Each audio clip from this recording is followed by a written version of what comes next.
Hello everyone, welcome to the SME Business Academy's interviews. My name is John Covey, I'm a multi-award winning business coach, life coach and sales trainer. So the SME Business Interviews is all about sharing knowledge, information and success stories from wonderful people like Linzi right here today. So Linzi is a serial entrepreneur. She's set up and sold 2 businesses before the age of 24. A second company, which was a successful footwear brand, had global distribution channels and recognised in the Design Museum as Design Classics. At the age of 25, you're onto your 3rd business, and you've also now got this fantastic Bob School and your book. And do you know what? Do you want to tell us all about you, Linzi? What do you want to know? I think you just covered it all. Tell us a little bit about, 24, set up and sold 2 companies. How amazing. It's interesting because many people say to me, how did you set up 2 businesses before the age of 24? And I often talk about, at the age of 18, you're not set out going, I'm gonna set out and I'm gonna have a really successful business. You're kind of going by the skinny, the seat of your pants. The seat of your pants. Yeah, and I kind of felt like I could open up a shop at the age of 18, and I was fortunate enough that I went into partnership with a guy that already had a shop, and we brought diesel and replay into the north of England. And what happened was I got my first taste of what celebrity could do for your business. Because I don't know if you remember, Leeds was massive, Leeds football team, and it was Eric Cantona and Sure. Vinnie Jones and Gary Speed and Gary McAllister. And I had one of the footballers' wives work for me in the shop. Fantastic. And so it showed me how just by that whole celebrity status, you could literally sell out products. And so when I moved on to my second business, which was the footwear brand, we sold 150,000 pairs of shoes in the first season. And at 21, you're like, well, now I've got to go and get that funded, because when you sell that many pairs of shoes, you have to think about, well, how am I going to get that order book completed and manufactured? And so we went on a crazy journey of trying to get VCs and angels to invest in us very quickly.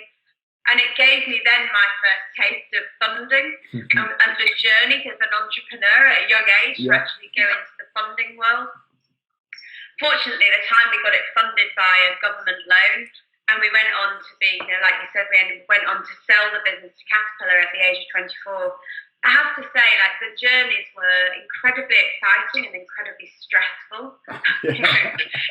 At 24, owning 2 businesses at such a young age, and trying to grow them and fund them and exit them, and you've got no help. Mentors don't exist at that point. It was a very, very different world than it is today. Sure. So, what else would you like to know? Obviously, off the back of that, you was developing the brand. How important did you feel that at that time was the brand? Do you know, how important was it to making the business a success? For the shoes, or for the shop, or for my 3rd business? For the shoes and the shop, really. You know, when you were still young and still finding your feet, how important did you consider brand back then? Brand for me was the thing that I suppose we knew you had to build. Look, people think about brand and they think about it as branding. Yeah. And I'm not a branding expert, nor am I a marketeer. So I never studied in marketing, nor did I study in branding. What I learned was to build businesses and understand how to build businesses from a brand. So when I think about brands, I think about Nike or Adidas or the big global brands, and they're the types of people that I ended up going on to work with. And so I understand the value of brand and putting it across the whole of your business model. So when I teach people brand in school, I teach them that brand is your asset. Okay. And it's the asset that goes across the whole of your organization. When you think about people now like Airbnb and Uber and WeWorks and those types of people, they understand building your business from a brand, understanding what the true asset is of your business, and then bringing it across what we call the end-to-end conversation. So going from brand through to product, through to channel, through to sales, and then understanding the evaluation piece. What businesses are now doing in what I call the face of modern business, the new play, is these businesses like your Ubers and your Airbnbs are now building their business, their brands, and understanding the value, and then building a value for the business. And even if they're not earning a huge revenue, when they're selling it for 60, 70, 80 times what their revenue is. Sure. So I suppose when I think about brand, and when we were building our businesses from brand, it was the most important thing that we could do, because we understood that our shoe brand Stride, the partner that I had, Justin, who was an amazing designer, we understood the value of if we put that brand across everything that we did, and then we understood what our asset was, what the point of difference was in the market, we'd sell loads of product, and we did. Yeah. You know, so brand for me, brand famous. The name of my book is the two things that you have when you're building a business. You have brand, and you have the fame that goes around it. And actually looking at how do you build a business based off a purpose. So it's not just about fame for fame's sake, but how do you make a difference in the world is the thing that we go out and teach people. Absolutely amazing. Before we get on to some questions, then tell us a little bit about your book. I mean, can we have a look at it again? Let's have a look. So, brand famous. Now, I was actually doing a bit of snooping, so I've looked at some of your pictures on that when you did the photo shoot. It looked like you had an amazing time. So, Rankin, who is a very, very famous photographer, he's photographed everyone, including the Queen, was a client of mine and a very good friend of mine. And I worked with him for a long time. And I was in a meeting with him one day, and I said, "Oh, Rankin, I'm writing a book." And he said to me, "Oh, if you get that book published, then I'll photograph your cover." Fantastic. And I was like, and in the space, because I was just in the middle of writing it, he was like, "It's going to take years to get it published. It takes ages." And I rang him back and I went, a month later, "Okay, so I've got a global publishing deal with Capstone." And so he went, "Okay, then I'll photograph your cover for you." So, to have Rankin photograph my cover, and the lips on the cover are mine, and we just had an absolute ball. We had, because he's a friend, and his humour, we had an absolute ball. It was fantastic. Beautiful, really beautiful. Good. And I mean, and there were some amazing pictures, wasn't there? Is it on your Facebook or was it Instagram? I forget where I saw them. Yeah, both. Yeah. I mean, the pictures that he did are just incredible. Yeah, absolutely remarkable. And really, really good. Did you have the final say then? Did you choose that image, or was it kind of led a little bit by them? It was, there were two images, and I actually really loved another image that we were going to go with. And then the book publishers were like, "No, let's do the lips, because talking about your business," and So I liked both. I was happy with both. There was another one that I really liked as well. But the publishers were like, "No, let's do that one." So, I was happy with both. Fantastic. So then just before we start moving on to some of the questions, Bob's School. So what's Bob's School then for everybody else to listen in on? So I worked, my third business was a business called Surgery Group, and I worked with some of the biggest household names on the high street, so everyone from Topshop, Miss Selfridge, Urban Outfitters, G-Star, Superdry, and I worked in the industry for 15 years, and I realised that I wanted to transfer my knowledge into the world of more business and go through any industry sector rather than just the kind of high fashion retail celebrity space. And so writing the book, I decided to open up a school, and I really wanted to help what I call the next generation of business leaders to create a famous brand. However, looking at building a famous brand off a purpose rather than just from building a commercial brand, And so the school is all about actually taking the business owners on a journey to be able to build out their business model from a purpose, yet really understand the bigger value, the asset that sits in the business. So I'm helping people to build what I call the face of modern business, how they build their business models in the same way that Uber and Airbnb and those guys are building theirs. And then actually taking them through the process, like I did when I was younger, of getting them fund ready. Right. So understanding how to get funding. And then once we've brought them through the funding process, we then bring them into the Bob studio and actually help them to activate, so prove the traction for the business and help them to build out the value. And I do what I've been doing for 25 years with some of the leading businesses on the high street, and then just pass on the knowledge to help, kind of the next generation build their businesses. Fantastic. So in all of this, where did the book come in then? Was the book before you started doing? Yeah. So I wrote the book because I needed to get clear on the methodology and the IP that I was going to use in the school. And then I got it published. And really, when I wrote the book, I realised I wrote it as, if people read the book, I've given away all the IP in the book.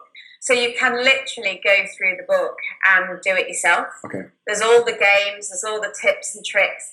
Yeah, a lot of people decide when they've read the book that they want to come into the school because, you want help. Hands-on, mixing it up. Yeah, hands-on. I teach it. They want people, they want me to kind of help them through the process. And it's great. It's very, very collaborative because you have 15 businesses in a room, all different businesses, from HR people through to 3D printing guys, all sat together, and they're building out the business. It's really good. Absolutely amazing. And so with the book, did you find that the book helped you with the school in terms of, did it give you additional credibility? Did it help you have a clearer message or build an audience? Oh, massively. I mean, I now teach people, because obviously I teach people about building their profile as well as their brand. Yeah. And I recommend to everybody to write a book, because your book's your calling card and it positions you in the market.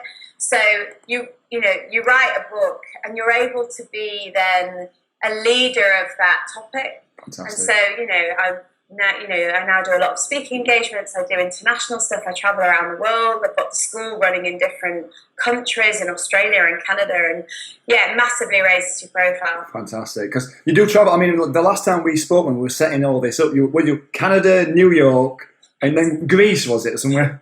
Australia. Wonderful. Jet set lifestyle, eh? Yeah. I work though. I mean, I set the school up so that it would be a global school, and so we have it launched through Australia and Canada, where I just was, and then I'm looking to get it opened in LA. Fantastic. In March 2017. So LA has always been my, if I could get the school open in LA, that'd be amazing, because I feel like, there's a lot of people that are there that we could kind of help to move on. LA and New York. Brilliant. That's amazing. Absolutely amazing.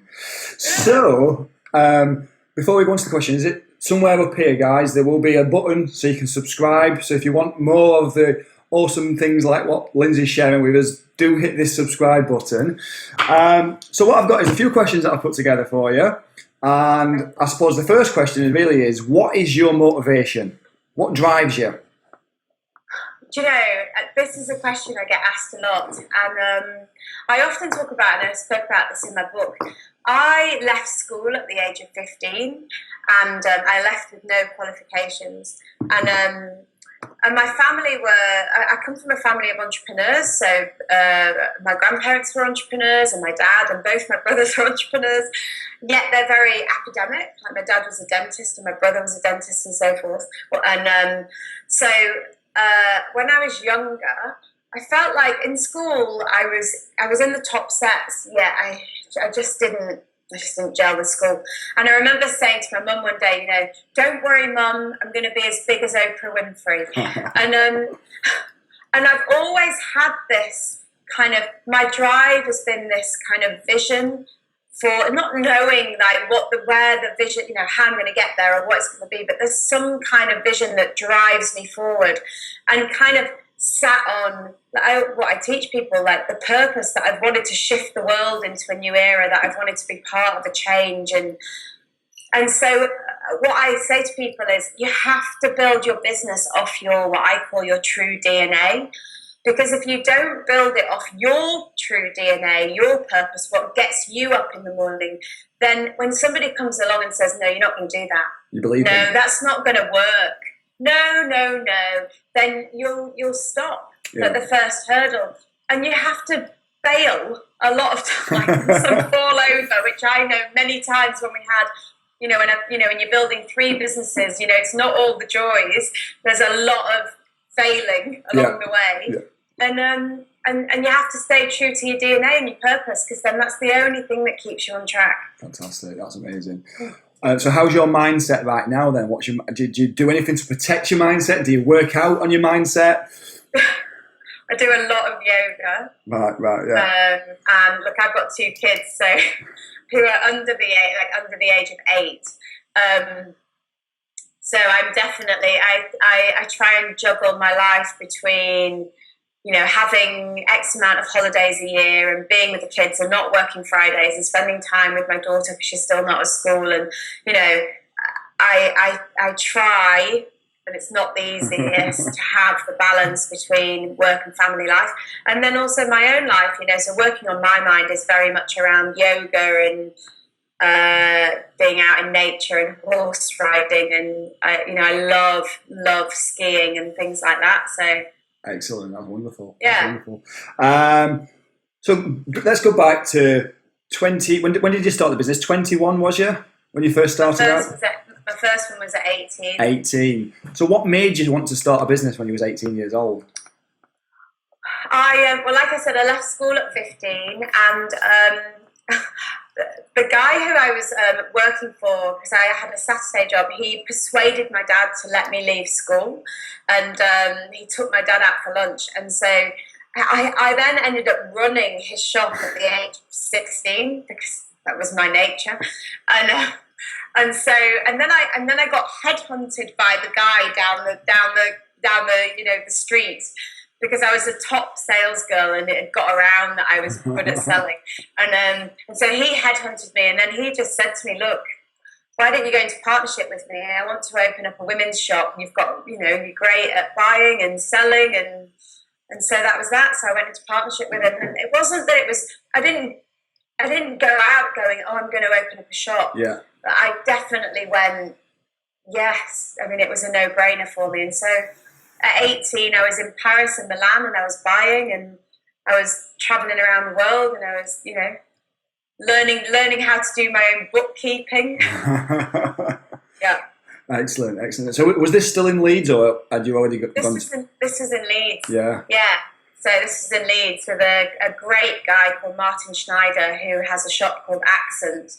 And he's still got it. And yeah, he gave me my first break and went into partnership with me. Excellent. That's wonderful. So, yeah. Brilliant. So the next question is, how do you make things happen? What is it that you do to make things happen? So do you plan everything down to the last letter? How do you stay focused on it and see things through? Have you got a cheat system that you use? Well, that's an interesting question. How do I make things happen? Well, I use the power of mind. So, first off, I absolutely believe that it's going to happen. Genuinely, I'll sometimes go and meditate on it, or I put it out into the universe, and I genuinely dial it up with the universe and create it and make it happen. And then I focus on that's what my intention is, and that's what I'm going to do. And so I'm not one of those people that goes, and then I'm going to sit back in an armchair and not do anything about it. I do believe that you can't just lock yourself in a room. However, I go with the energy of how things should be in life. So I put myself in situations, I put my intention in there, I put myself, in the right environment, and then I go with the energy of it. And I am a visionary. So I am. People often refer to me as in a way, a futurist. I've worked with brands and I spot gaps. Right. So I'm very good at predicting where trends and shifts are moving to. So I suppose I can often see from my own business where trends and shifts are moving to, and I go with that. And then I build strategies for people. I build growth vision plans for people. So then I do plan it out, in a regard of so people can see the process. Okay, wonderful. That's really, really great information there for people. Is it like a really interesting one for you now? How do you handle defeat? Oh, that's good. I allow with anything that goes on an emotional cycle in that way, I allow myself to go in it and not avoid it. So I'm very much a person of, I think in a space of new paradigm. So I don't go and blame other people. I always look at myself and think, what could I do differently about that? How could I change things? What's my journey, my path? How am I gonna change? What could I do differently? How can I thank that person for what they've provided me within that learning space? And I go into the emotion if I feel. I listen and observe my body and think about, well, I need to sit with this for a moment because I'm not happy. I'm not in a happy space. Sure. And so I allow myself to go in it, and I find if I go in it, then I can come out of it quite quickly without staying in it too long. Sure. And a lot of people do that, don't they? They allow themselves to stay there too long. Yeah. And look at things worse than what they are, rather than accepting for what it is. Yeah. And the thing is, it's like everybody can sit there and go, "Oh, poor me! What's happening to me?" That we all do that. It's about recognizing that you're just creating a story, actually, and that's not reality. The reality is you called it in. It's there for a reason. You might not necessarily know what the reason is. Just accept that you sat in that at the moment. And normally something happens 3, 6, 9 months down the line, and you go, okay, I now see what the learning was around that. Sure. Yeah. What gives you the most satisfaction from the things that you do right now? My kids. Yeah. In work, my kids definitely in life. Like, there's nothing better than my family. But in work, I love it when you see, when I work with a business and you just see them light up because they've got it, because they actually have that light bulb moment and they go oh. Got it. Oh my God, you've turned my business upside down. I hear that a lot. Oh my God, and now I see what I can do with the business, and they see this journey open up for them, and that's pretty cool. I do like that. Brilliant. Yeah, it's good. Do you ever come across any businesses that you're working with what you think, this is never going anywhere? Yeah. Mainly because they put themselves in the way, right, and not because the vision or the business, even the business model's not right. But typically it's more around the people that put themselves in the way. I find that people go, I can't do that, or that's not going to work, or people put blocks in the way. Sure. And you're then going, okay, let's look at it from this angle and let's see how we can operate. And that is the biggest, I would say, stopper for people building a business is themselves. Yeah, absolutely. Yeah, get out your own way. Get out of your own way, because actually, if you were just building it in an unemotional state, which of course none of us are, then actually what people are building is, there's a lot of great ideas and visions and things like that. And what happens with any business is you have to iterate it. So sometimes you're building it, you put it out in the market, and it's not right, but it's about taking the learning from putting it out in the market and rebuilding the model, rather than going, it has to work like this because this is what we put on a piece of paper. No, you just have to change it. Yeah. Brilliant. So if you had to summarise in one word what you were trying to achieve with everything that you're doing right now, what would be the one word that you'd use to summarise what you're trying to achieve? To shift. Shift. Yeah, it's my word.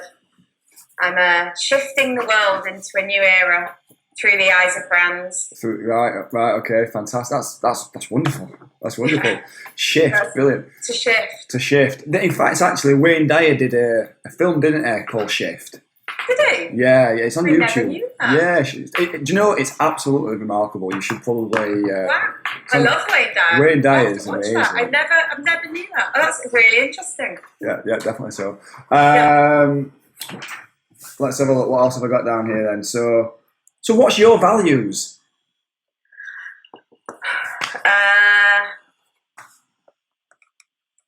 Family. Be true to yourself and be kind. Yeah.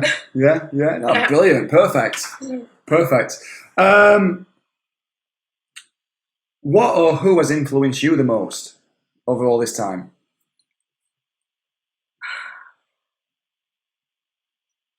Do you know, that's a really difficult question because there's so many people. My husband will say this to you. I'm not influenced by, like, I've never read a brand book or a marketing book or a business. I've never really read a business book or anything like that. I'm not inspired in that way. Right. What inspires me it can just be a day-to-day person. You know, that somebody says something to me and I go, oh God, that is just amazing. Like that. And then I'll think about that and I'll expand on that. And you know, because it'll have hit me and resonate with me, and then I'll kind of build a whole something around something that somebody will have just said in passing. I'm not a massive, like, you know, I love, like, of course there's the greats in the world, like your Steve Jobs and your Richard Bransons and your Oprah Winfreys and all the people that are great, but it's not that for me. It is genuinely, like, you know, my husband will say this, even with, like, I don't find comedy massively funny. Okay. Yet I love humour of people. So I can be rolling around crying my eyes out. Somebody have just said something to me that's just actual raw humour. Yeah. And I suppose that's the same with inspiration. I get a lot more inspired by, like, the day-to-dayness of people. Brilliant. So there's been no heroes in, like, the films, or, do you know, like, actresses or actors or anything like that. There's no one that you've just thought, wow.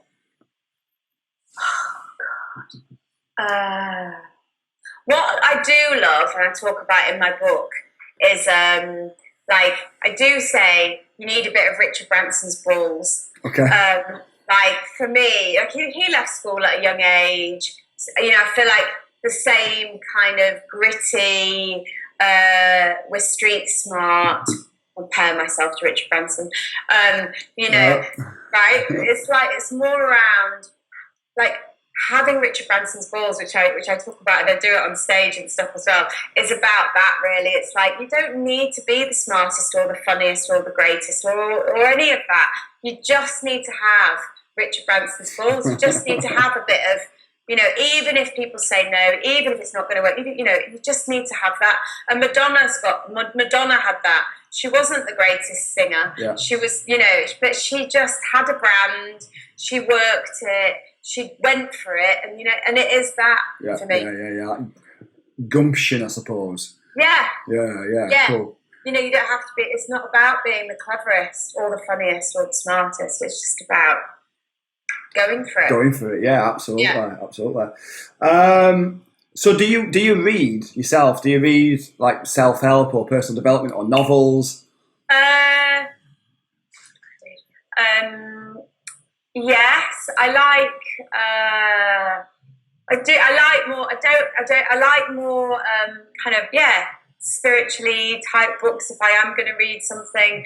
I have got the autobiography of Martha Stewart, because we were skiing and it was there on the side, and I thought, I love Martha Stewart. I think she's great. I might read her book. I liked Rich Daddy, Poor Daddy. Okay, yeah. Robert Kiyosaki. Huh? Robert Kiyosaki. I often used to say to people, read The Monk Who Sold His Ferrari, Conversations with God, which is not a God book, but more of just a way of the world, New Earth, Power of Now, all those books. Yeah. They're all the kind of books that I read. I read them quite a long time ago, and like that. That's the kind of thing that I'm more into. I'm all like brand marketing. No. Absolutely. No. So, how many times have you read your own book? Oh no! I had to read it so many times to edit it. Yeah. There was like 6 edits. So once I'd finished editing it, I've never read it never again. look at it again. I know what's in the book. I wrote every word. Beautiful. Yeah. So, I mean, just touching on the book then. So, I mean, for people what's potentially maybe wanting to write a book or get out there as well, have you got any tips for how they could go about getting? Because there's a lot of ways they can self-publish now, but you got a publishing house behind you. I did, yeah. I mean, have you got any tips for people what want to go down that route? Well, it's interesting because I'm an entrepreneurial family. I mean, I just can't get rid of it. My husband is an entrepreneur, and he wrote a book, What the Foot, and he self-published, and I published. Right. And there's the pros and cons to both. I published because I wanted the global publishing deal. Yeah. I also wanted the kudos of being with Capstone. Yeah. And they were going to do they did some of the PR marketing. Obviously, we did it as well through my agency. And it was great. And I went to them, and they are really looking for. I would say that if you are looking to go down the more Capstone route, then you do need to work on your profile, because they are looking for people that have got following. Yeah. So they want to know that they're going to sell books. Sure. And they're not, and so they need to know that you've got a channel to market. That you've got distribution, that you're getting speaking gigs, that you're in magazines, that you can create a profile around yourself. Yeah. So if people are thinking of going down the publishing route, then and they do that, then it might be advisable for them to think about raising their profile first and thinking about what's their story, why a publisher would go for them. The self-publishing route, which my husband did, is great because you can get you can do it yourself, right? Yeah. You can, and he did a great job. We got a fantastic designer on board for him, and it looks beautiful. So it looks like a proper published book.